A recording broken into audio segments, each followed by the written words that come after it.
নমস্কার, দেখছেন কলকাতা টিভি। আপনাদের সঙ্গে রয়েছে আমি অভিক। শুরু করছি সংবাদ সারাদিন। মাঝে আর মাত্র একটা দিন, প্রথম দফার নির্বাচনের ঠিক মুখে তৃণমূলের ইস্তেহার প্রকাশ। মোদির গ্যারান্টির পাল্টা দিদির 10 শপথ। 10 শপথের অঙ্গীকার নিয়ে তৃণমূলের ইস্তেহার প্রকাশ, যার নাম অঙ্গীকার পত্র।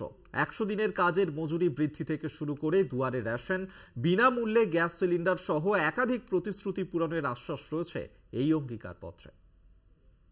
বিশ্বাস আছে তো, ভরসা আছে তো। আমি কোনোদিন মানুষকে ঠকাই নাই। মোদির গ্যারান্টির মতো মিথ্যাচার নয়, মমতার গ্যারান্টি মমতা নয়, মা মাটি মানুষ।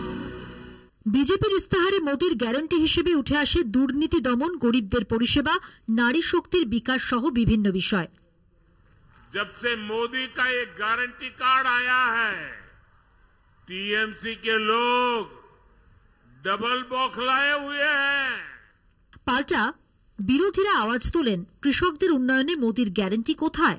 দরিদ্র ভারত, মুদ্রাস্ফীতি, কৃষকদের ন্যূনতম সহায়ক মূল্য নিয়ে কেন নীরব বিজেপি? তথাকথিত দরিদ্র রাজ্যগুলির উন্নতির কথা কবে ভাববেন মোদি? প্রায় একই প্রশ্ন তুলে মোদির গ্যারান্টির পাল্টা দিদির শপথের কথা বলল তৃণমূল, যাকে ঠিক ইস্তাহার বলছে না রাজ্যের শাসক দল। মোদির গ্যারান্টির মতো মিথ্যাচার নয়, মমতার গ্যারান্টি মমতা নয়, মা মাটি মানুষ। আজকে ভারতবর্ষে সামগ্রিকভাবে সমস্ত মানুষ, আমাদের দেশের মানুষ, আমাদের রাষ্ট্রের মানুষ, মহিলা হোক, জনজাতি হোক, উপজাতি হোক, পুরুষ হোক, যুবক হোক, কৃষক হোক, শ্রমিক হোক, তারা সবাই জানে একমাত্র যিনি প্রতিজ্ঞা রাখেন শপথ করে, তার নাম মমতা বন্দ্যোপাধ্যায়। দিদির শপথ তাই আমরা নিশ্চিতভাবে বাস্তবায়িত করব, এ বিষয়ে কোনো সন্দেহ নেই। ইস্তাহারে মোট 10 শপথের প্রতিশ্রুতি তৃণমূলের। দেশ জুড়ে 100 দিনের কাজ নিশ্চিত হবে, মজুরি বৃদ্ধি হবে শ্রমিকদের, মাথাপিছু 400 টাকা, বাতিল হবে নাগরিকত্ব আইন, কার্যকর হবে না অভিন্ন দেওয়ানি বিধি। এই সবই রয়েছে তৃণমূলের দিদির শপথে।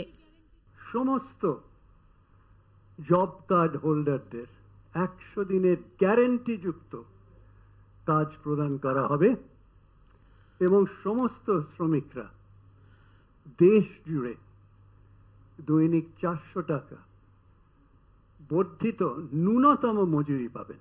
প্রত্যেক বিপিএল পরিবারকে বছরে বিনামূল্যে 10টি সিলিন্ডার দেওয়া হবে।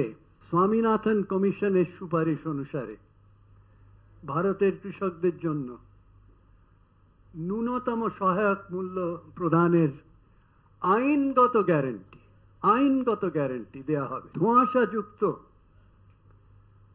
সিটিজেন্স অ্যামেন্ডমেন্ট অ্যাক্ট সিএএ বিলুপ্ত করা হবে, সোজা কথা, বিলুপ্ত করা হবে।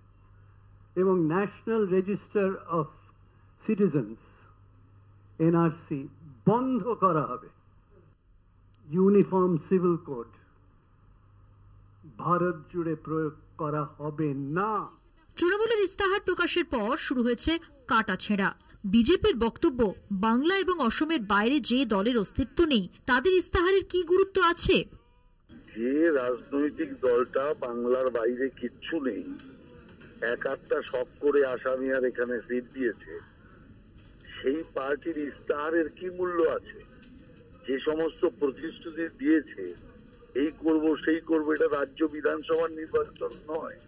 প্রথমে কংগ্রেস, তারপর বিজেপি এবং একেবারে শেষে তৃণমূলের ইস্তাহার প্রকাশিত হলো।